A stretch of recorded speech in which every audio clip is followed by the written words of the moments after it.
We're going to make sure you never have a launch with zero sales again. Whoa, bold statement. I'm a bold kind of gal. Nice. The secret to making sure that you have sales is product validation, which is what we're going to talk about in this video with 3 ways to validate your digital product idea. When we say validate, it's really just a fancy term for making sure real people want what you're making. Interesting. What a concept. Validating your offer ideas helps you minimize risk of investing time, energy, and money into an idea that doesn't have any demand, which is why you're not going to get any sales. We need demand. And what happens if you don't validate your idea? Well, we've all been here. We're like, listen, everybody. Big announcement. Huge announcement. Pay attention. Big thing coming. And your audience is like, well, what? we don't want I don't that. even know. I don't even know what you're that? selling. What are you What's doing? that? I'm going to go wash my hair. I don't think okay? so.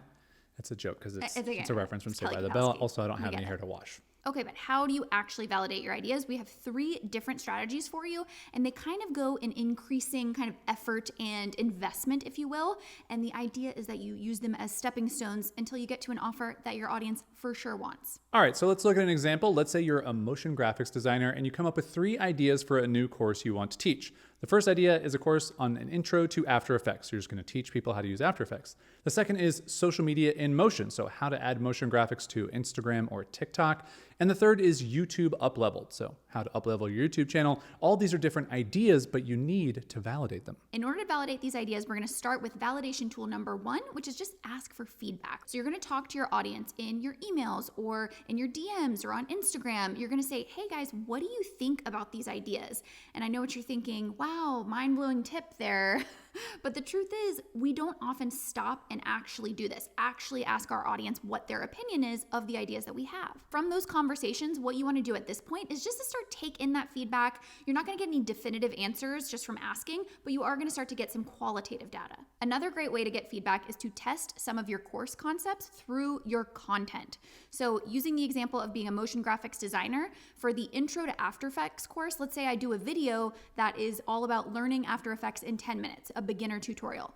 Then let's say for the social media in motion idea I had, I'm going to do a video called How to Hold Attention on Instagram Reels with Motion Graphics.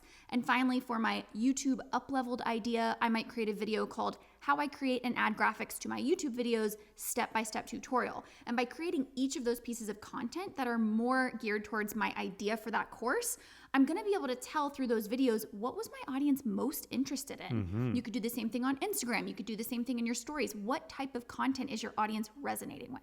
Take all that feedback and make a decision. Then you want to start to hone your vision for this product because we're not quite done with the asking for feedback stage yet. Once you know which of your ideas resonates most with your audience, or you have kind of an instinct with that, consider sending a more formal poll or survey out to your audience. So you can use tools like Tally or Typeform or even Google Forms and ask them really specific questions about what they're looking for around this topic. So you could ask questions like, what's your biggest problem as it relates to your topic? You could even say, rank these lessons in order of your interest. So you could see which topics of individual lessons they're most interested in. And finally, imagine tomorrow you knew how to X, Y, and Z, whatever the result of your course is. How would that change your life? And the thing you're going to find with asking an open-ended question like that is you're going to get all of this interesting qualitative answers that you can actually put in your pre-launch page, which is our next step. That brings us to our second validation tool, which is building a pre-launch list, something we have done for every single product we have ever sold. The idea here is very simple. You want to create a pre-launch landing page. So this is actually one that I just made using Canva. Oh, looks nice. Oh, thank you. And you want to include things like the value proposition of your offer. So even if you haven't built your offer yet, which you shouldn't have built it at this point, because remember, we're validating the idea, you should know what is the result I'm trying to get for someone, what is the value that this course is going to provide for them. And then you also want to offer a compelling reason that someone would hop on the pre-launch list. So are they going to get the course at like an early bird rate, or are you going to provide special behind the scenes updates on making the course? What is the reason that someone wants to stay in touch? Any visuals that you have, even if they're mock-ups, that's going to help kind of bring the idea to life. And then you want to have some type of approximate launch date that someone can expect that the course will be ready. Even if you say something like winter 2023, that gives someone an idea of what to expect. And just to show you here how this doesn't have to be complicated, I think this landing page is only a few sections. It's sort of topics of the potential course and a little bit more about you as the instructor. You don't have to overcomplicate it at this stage. Keep it simple. Now, a question you might be thinking, should you include the price on your pre-launch page? And we think there's a pro and a con to this. The pro would be you get very highly qualified leads. So if someone sees the price, they still sign up, then you know that they know what the price is and they're willing to probably pay that price. The con might be that if it's a higher price, it might need more value demonstrated, which you don't have yet. So you might not get a lot of people signing up, but those people still might buy, just the price may have scared them off in signing up for the pre-launch page. It's really up to you on including the price, but one really important thing to keep in mind is I want this is not the same as I'm willing to pay for this. So if your customer is seeing a price, they're signing up for a pre-launch list, that is a much more qualified person than someone who just said, yeah, I'd like to learn your After Effects course. Sure, send me an email about it. And the last thing we'll tell you is don't forget to actually promote and send traffic to your landing page. So again, go back to your email list, go back to all those places you're speaking with your audience and your community, and make sure that you're sending them over to that landing page so you're giving yourself the best chance to build up that pre-launch list. Now, the key is that you want to create a validation benchmark for the signups on your waitlist. So say to yourself, if I get X amount of people on my pre-launch list, then I will start making this course. That is what validation looks like to me. So in my very first online course on hand lettering, remember I put up a pre-launch list on a blog post and I basically said, if I get 200 people who sign up for this, I will make the course.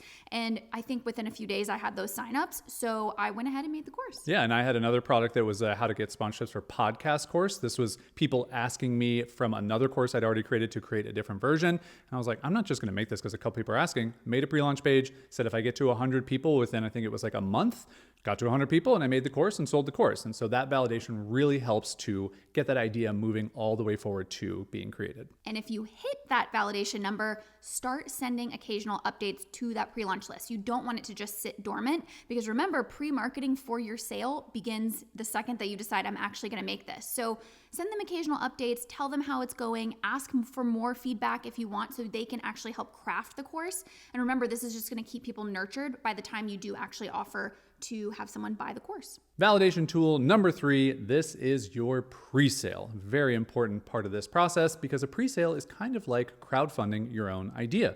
We did this for our Wandering Aimfully business back in 2018. So this was our pre-order page. We sent this to all of our pre-launch list signups, and we gave them the opportunity to join before we even had a thing that existed. They could buy and basically say, yes, I want this thing, even though it doesn't exist yet. I'm excited about the idea. A couple more reasons why a pre-sale is a good idea. It's very motivating for you to get your product done once you see people buying it. You get paid upfront for your investment. So before you're even spending any time creating a thing, if someone's paying you money for it, it's going to help you move forward to actually build it. And then you have built-in customers excited for your launch. So you have people who are ready, they've paid you money, they want to talk about it because they're excited about it. These are all great pre-sale things. A couple more tips for your pre-sale page, and then it's a more robust version of your pre-launch page. So add a couple more sections, add a couple more benefits, things that you're working through as you're building it. We also recommend considering limiting your pre-order spots because this creates a little bit of urgency, but it also helps you manage your own expectations for the amount of people that are going to buy. You want to add as many visuals as you can because people like to see the thing they're going to buy, even if it's something digital like a course. Add some mock-ups, show the lesson plan, all those different things.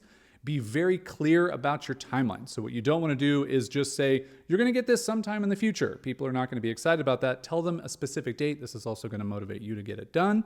And then finally, why would someone pre-order? So think about putting more information on this page to answer that question they're already thinking in their mind. And those are our 3 steps to product validation. You first want to ask for feedback, then you want to use that to inform your pre-launch list and use that to inform your pre-sale. And hopefully at the end of all of that, you know your audience is so excited for the thing that you are going to create and you don't invest your time and energy into something with no demand.